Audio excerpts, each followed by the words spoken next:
Quiero este momento dar gracias a Dios, en primer lugar porque Él ha dejado su palabra. ¿Qué sería de nosotros sin tener entonces el sustento, el respaldo, la enseñanza de la palabra de Dios?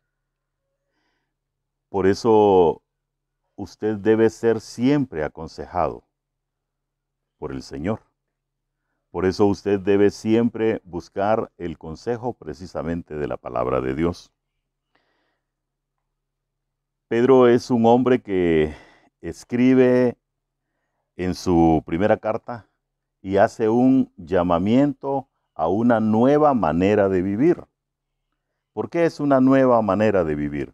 Bueno, en primer lugar, porque la misma Escritura dice en relación al pecado y la conversión que las cosas viejas pasaron. He aquí, todas son hechas nuevas. Y en ese proceso de que las cosas son hechas ahora nuevas, hay una vida anterior y una vida nueva. En la vida nueva hay un llamamiento a una vida en santidad.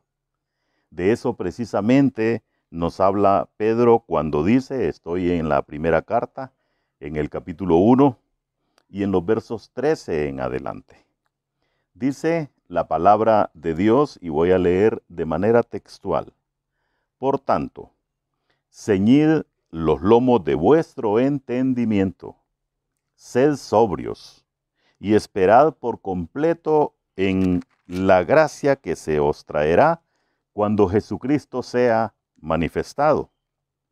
Como hijos obedientes, no os conforméis a los deseos que antes teníais estando en vuestra ignorancia, sino, como aquel que os llamó es santo, sed también vosotros santos en toda vuestra manera de vivir.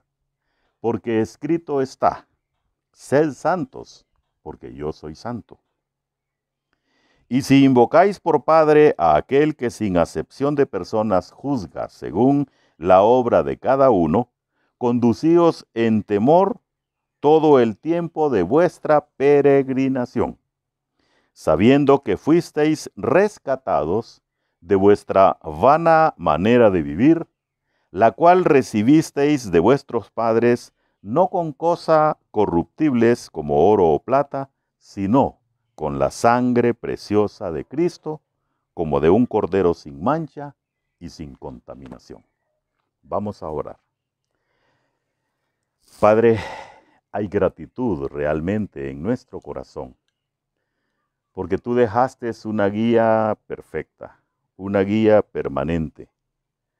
Dejaste y estableciste cómo debíamos de adorarte, cómo debíamos de comportarnos por efecto de la salvación que hemos recibido.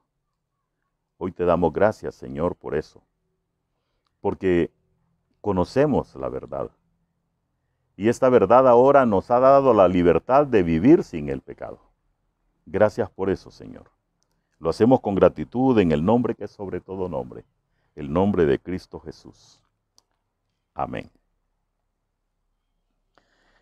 Cuando Pedro dice o escribe, por tanto, esta es una palabra que hace conexión a la anterior.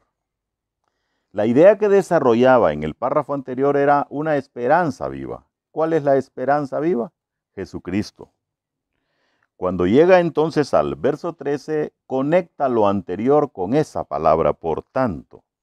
A consecuencia de que tenemos una esperanza en Cristo Jesús, entonces dice, ceñid los lomos de vuestro entendimiento.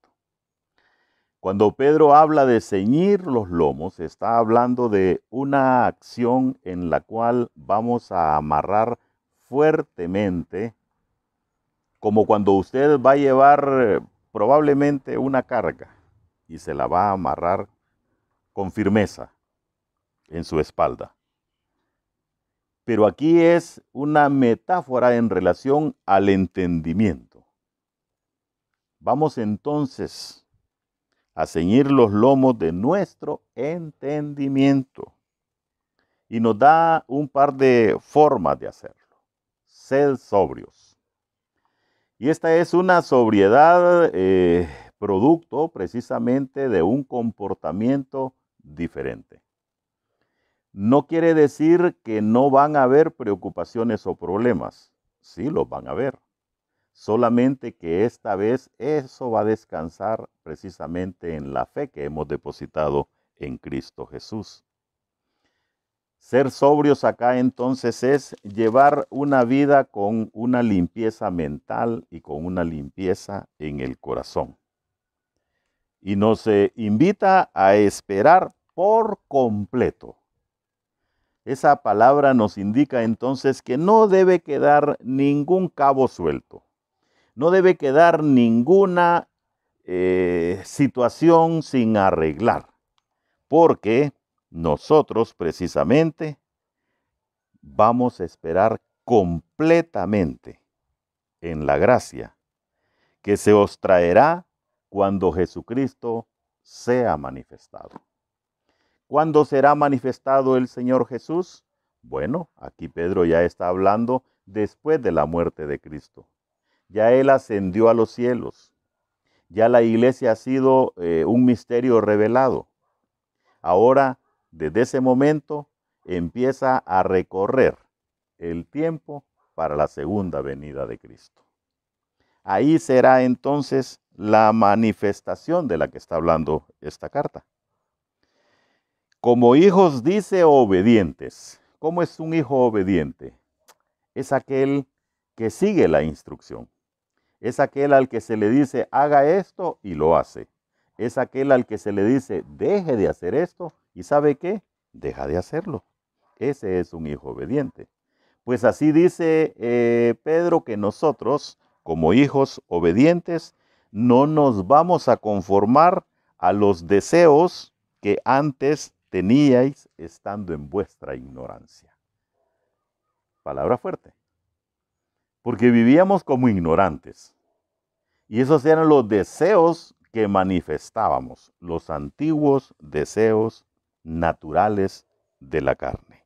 Pero dice Pedro que no nos conformemos a esos deseos, sino, esta es la contraposición, como aquel que os llamó es santo, sed también vosotros santos en toda vuestra manera de vivir. ¡Qué precioso! La santidad de Dios es el ejemplo que nosotros debemos de tomar. Y entonces ya no podemos dar lugar a todas las manifestaciones que el hombre carnal ha tenido y sigue teniendo. Ahora vamos a permitir que el ser espiritual emerja en nosotros, porque está escrito, sed santos porque yo soy santo. Y si invocáis, dice, por Padre aquel que sin acepción de personas juzga según la obra de cada uno, conducíos en temor todo el tiempo de vuestra peregrinación. ¿Qué es la peregrinación? Es nuestro andar en esta tierra. Usted puede tener una identidad que dice 0318 y que es de Ciguatepeque, que es de Comayagua, que es de Honduras. Pero si es cristiano, usted es peregrino. Esa identidad no vale. La que vale es la que usted tiene en el cielo. Por eso somos peregrinos. Y mientras sea esta peregrinación, dice, en el verso 18, sabiendo que fuisteis rescatados de vuestra vana manera de vivir. Entonces, usted y yo hemos sido rescatados. Ya no podemos vivir de la misma manera. Dice, la cual recibisteis de vuestros padres, no con cosa corruptible como oro o plata, sino con la sangre preciosa de Cristo. Esa es nuestra salvación. Por eso el Señor Jesucristo vino a esta tierra a obedecer el mandato de su Padre y a entregar su vida, a derramar su sangre para el perdón de nuestros pecados. Sino con la sangre preciosa de Cristo, como de un cordero sin mancha y sin contaminación, como un sacrificio perfecto. Eso es. Por eso ahora usted y yo debemos de vivir de una manera completamente diferenciada. Vamos a orar. Padre, gracias. Gracias por tu salvación. Gracias por tu palabra. Gracias por la reflexión de hoy. Lo hacemos con gratitud, Señor, en el nombre que sobre todo nombre, el nombre de nuestro Salvador, Cristo Jesús. Amén. Dios les bendiga, mis queridos hermanos.